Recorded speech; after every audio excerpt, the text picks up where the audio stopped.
할렐루야. 옆분들과 인사하실 때 주님을 그리고 당신을 더욱 사랑하겠습니다. 이렇게 한번 인사하실까요? 네.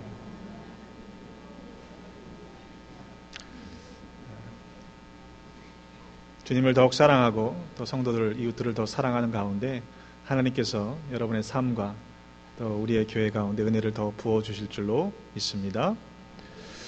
기독교 역사를 돌아볼 때 과연 문제가 없던 시절이 있었는가 생각해 보았습니다. 엄밀하게 말하면 인류의 역사는 어쩌면 죄의 역사로 가득했다라고 말하는 것이 더 정확할 것입니다. 창세기 6장의 말씀에 보면 여호와께서 사람의 죄악이 세상에 가득함과 그의 마음으로 생각하는 모든 계획이 항상 악할 뿐임을 보시고 땅 위에 사람 지으셨음을 한탄하사 마음에 근심하셨다라고 하셨죠. 오죽했으면 하나님께서 호흡하는 모든 생명을 노아의 시대에 물로 멸망을 시키셨겠습니까? 그 이후에도 죄는 계속 반복되었습니다. 그러나 우리가 구약의 역사를 볼 때에 하나님께서 심판하시는 무서운 심판의 기록으로만 볼 것은 아닙니다.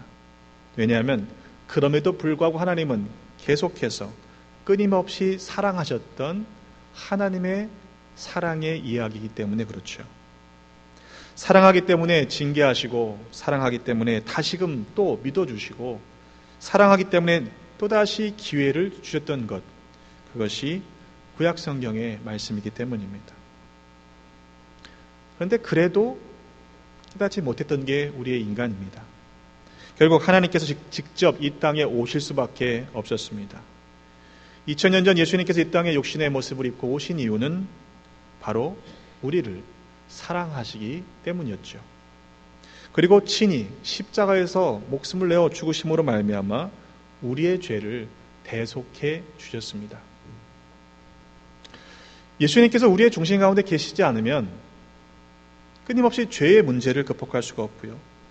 여러 가지 일어나는 문제들을 우리 스스로 해결할 수 없다는 사실을 깨닫게 됩니다.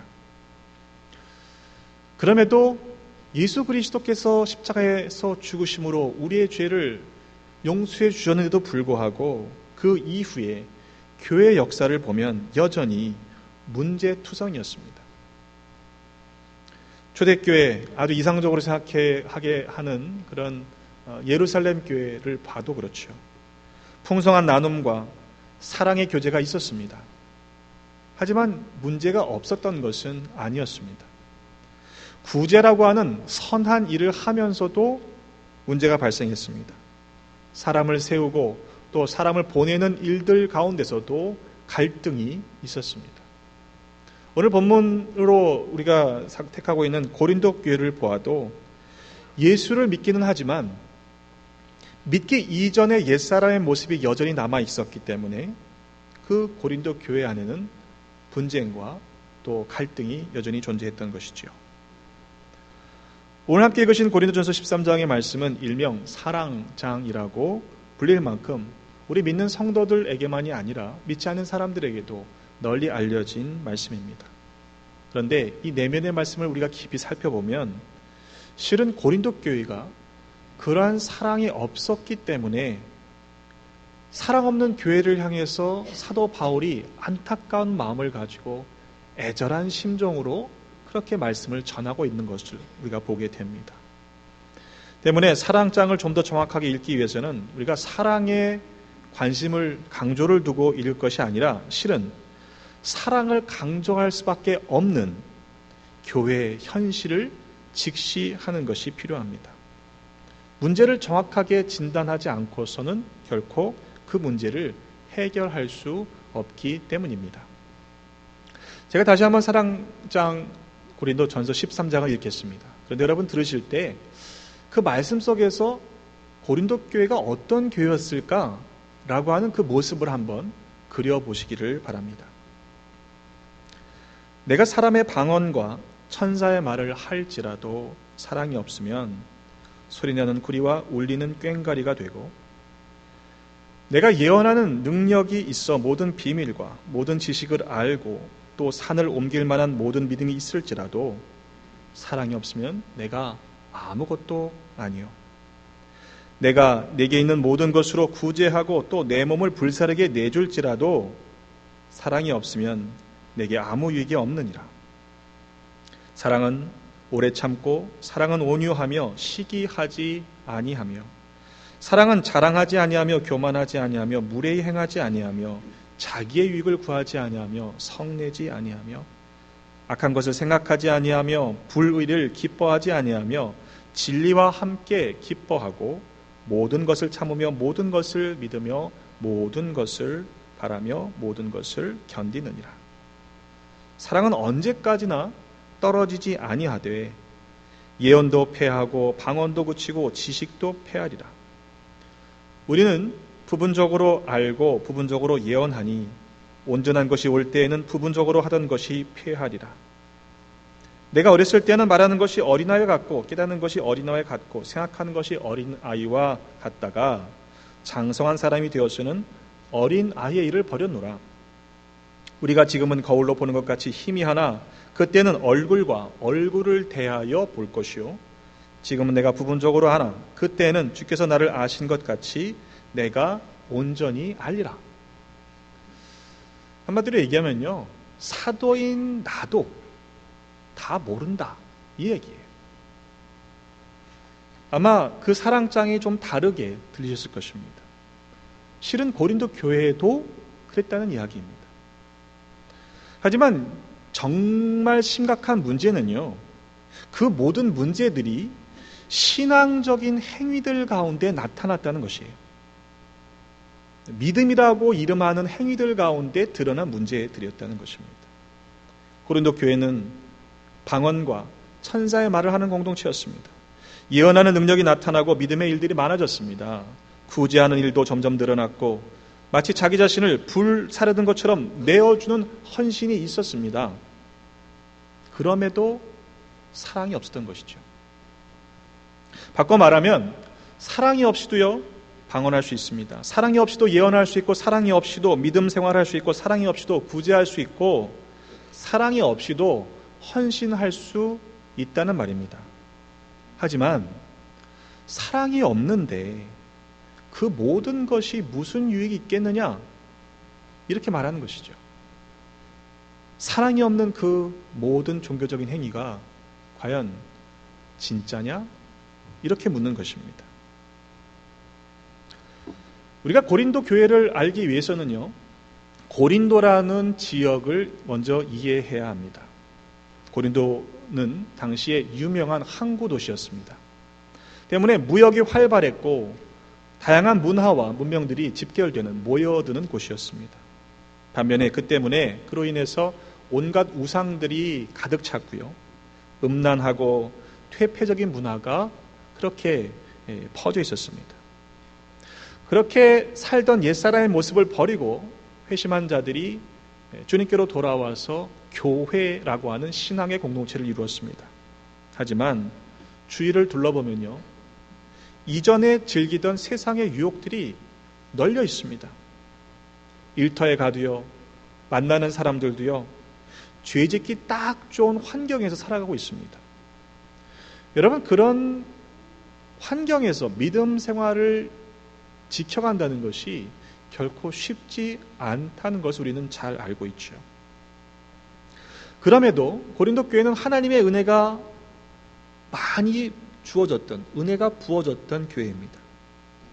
고린도전서 12장 그 앞장을 보시면 고린도 교회가 받았던 은혜들을 소개하고 있습니다.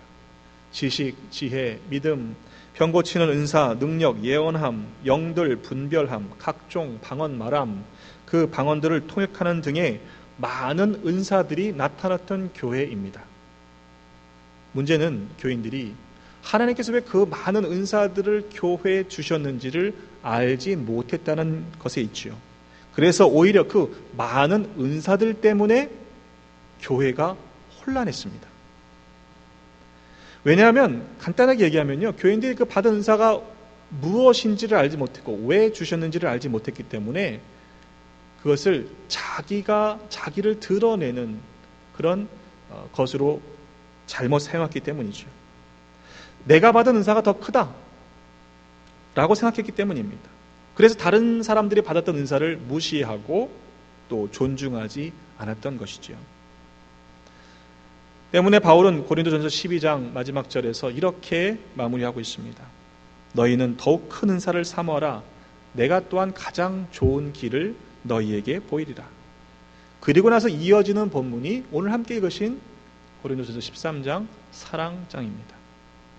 그 말은 모든 은사들을 사랑을 근거로 사용하지 않으면 결코 덕이 되지도 않을 뿐만 아니라 하나님의 영광을 드러내는 도구가 되지 못한다는 말씀입니다. 하나님께서 그런 많은 은사를 교회에 부어주신 이유는 서로 사랑하며 서로 같이 돌보며 주님의 몸된 교회를 온전히 세워가라고 주셨다는 것이죠.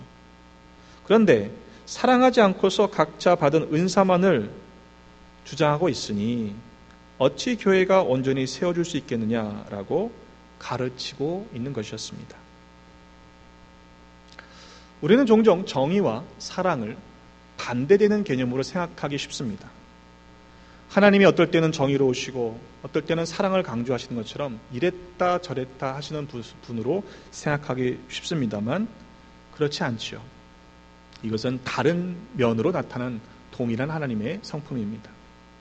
문제는 우리가 그 정의와 사랑을 이야기할 때는요, 그 안에 혹 숨은 마음들이 있을 수 있다는 사실입니다.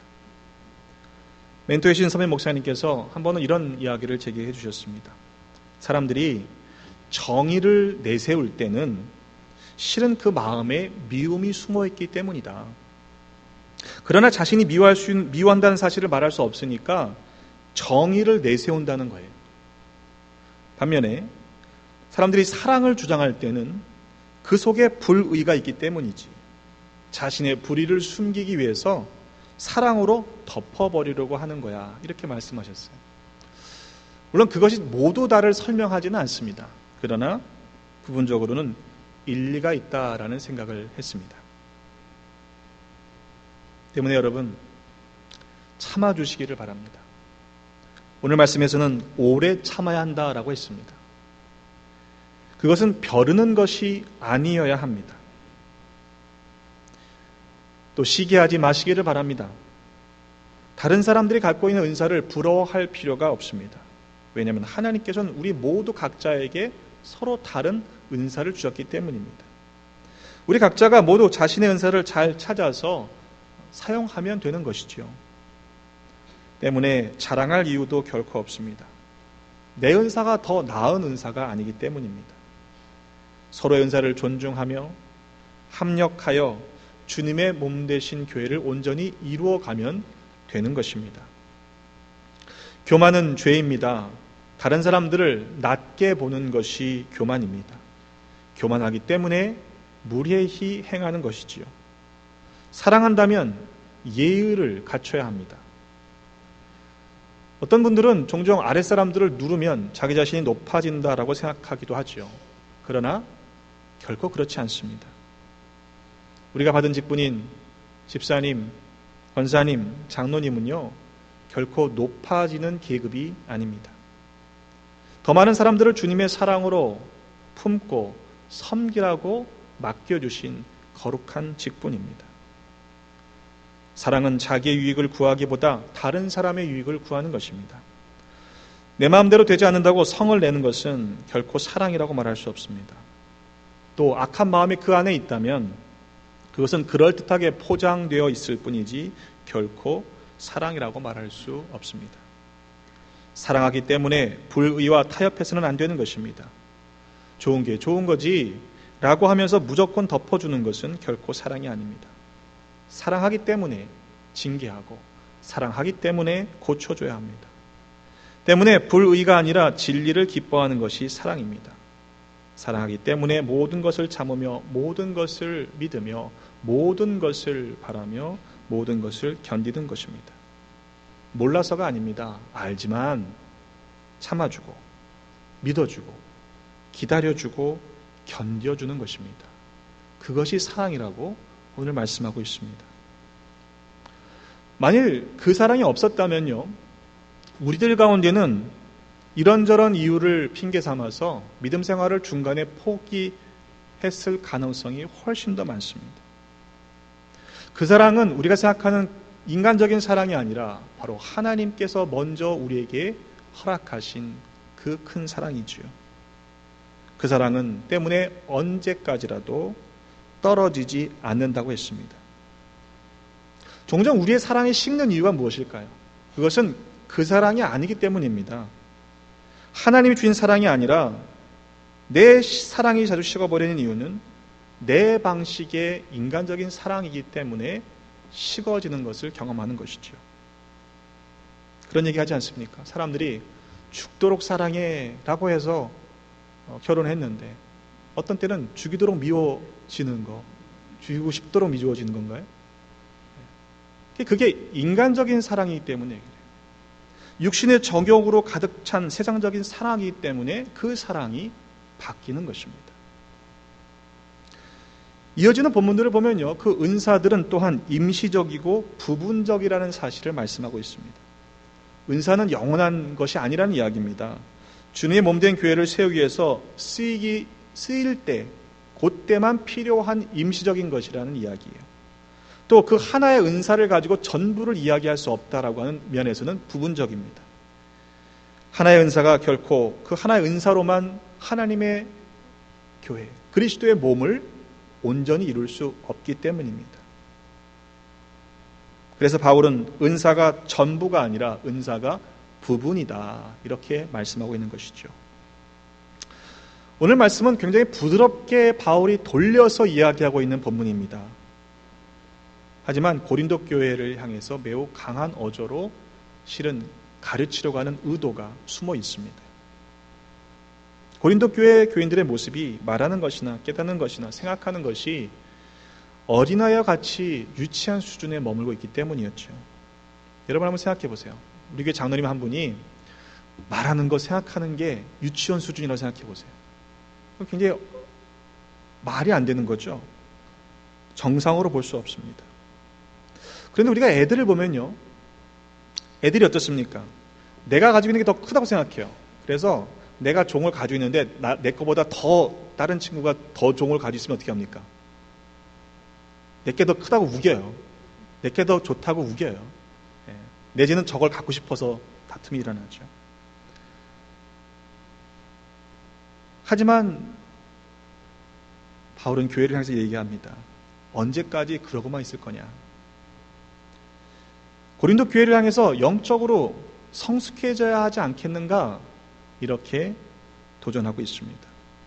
장성한 사람이 되면 어린 아이의 일을 버려야 하기 때문입니다. 아이들이 좀 자라서요, 청소년기가 되면요, 또 좀 머리가 크잖아요. 그러니까 그때는 어떤 생각하냐면 내가 다 안다, 이렇게 생각할 때가 있습니다. 그래서 부모님도 무시하고 그러죠. 근데 철이 들면요, 야, 내가 정말 몰랐었는데, 이런 그 뒤늦게 깨닫는 시기가 있죠. 공부를 하면 할수록, 많이 배우면 배울수록 내가 이렇게 모르는 게 많구나 라는 사실을 알게 됨으로 말미암아 더욱 겸손해지는 것이 맞습니다. 바라기는 우리들의 믿음이, 또 우리들의 말하는 것이나 깨닫는 것이나 생각하는 것이 유치하지 않게 되기를 원합니다. 그것은 주님께서 말씀하시는 돌이켜 어린아이와 같이 되라는 그 말씀과는 다른 이야기입니다. 한번 잘 생각해 보세요. 우리가 씨름하고 우리가 에너지를 뺏기고 있는 많은 일들을 보면요, 대부분이 우리가 영적으로 성숙하지 않기 때문에 일어나는 일들이 많습니다. 그런 일들로 인해서 우리의 믿음의 공동체가 혼란을 겪지 않도록 우리 각자 모두가 영적으로 성숙해져 가시기를 주님의 이름으로 축원합니다. 어떤 면으로 보면 이 템파라는 도시가요, 고린도 교회 같다라는 생각을 할 때가 있습니다. 이유는 온갖 유혹들이 너무너무 숨겨져 있어요. 첫 번째는 항구 도시죠. 그리고 이 템파가 발전하게 된 이유가 C가 산업 때문에 발전한 도시입니다. 그러니까 지금도 유적지, 히스토리컬 에어리를 가보시면요, 담배 공장이 유적지예요.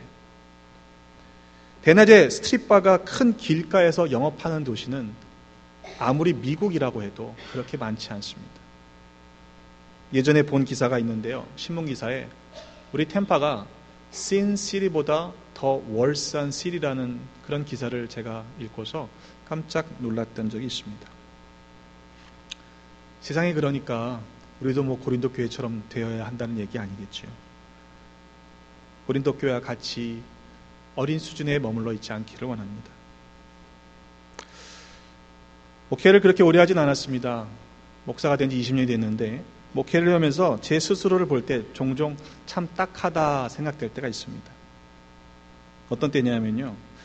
이런저런 유치한 문제를 가지고 제가 언제까지 씨름해야 되나 이런 때예요.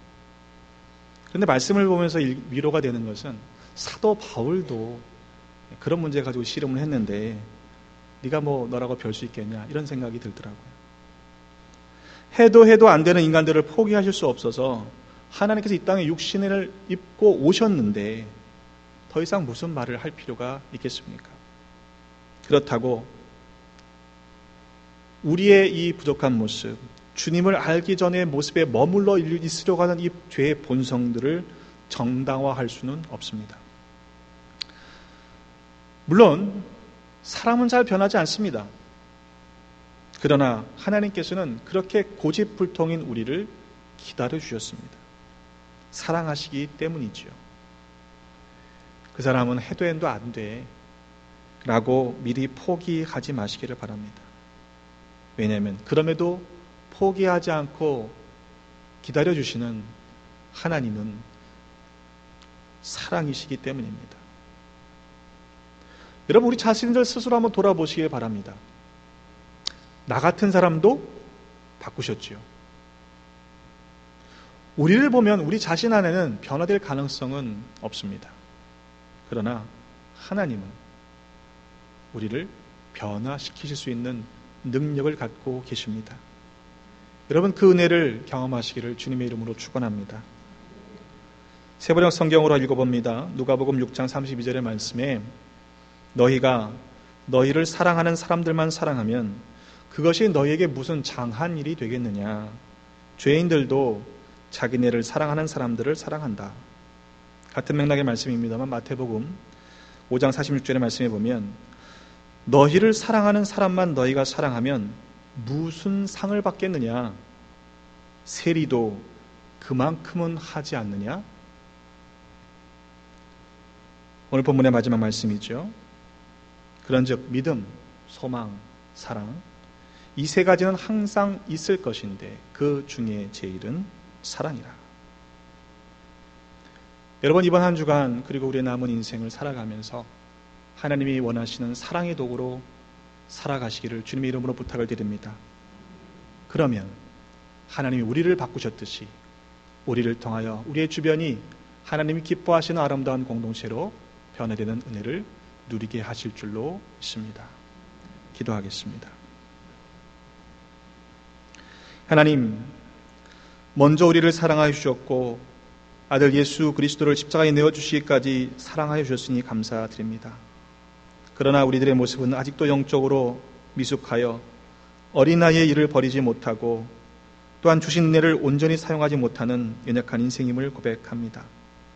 이후로는 온전한 사랑의 도구로 살게 하여 주옵소서. 우리에게 허락하시는 은혜들을, 은사들을 잘 사용하고 합력하여 주님의 몸된 교회를 온전히 세워가는 거룩한 삶을 살게 하여 주옵소서. 우리의 머리 되시는, 교회의 머리 되시는 예수 그리스도의 이름으로 기도하옵나이다.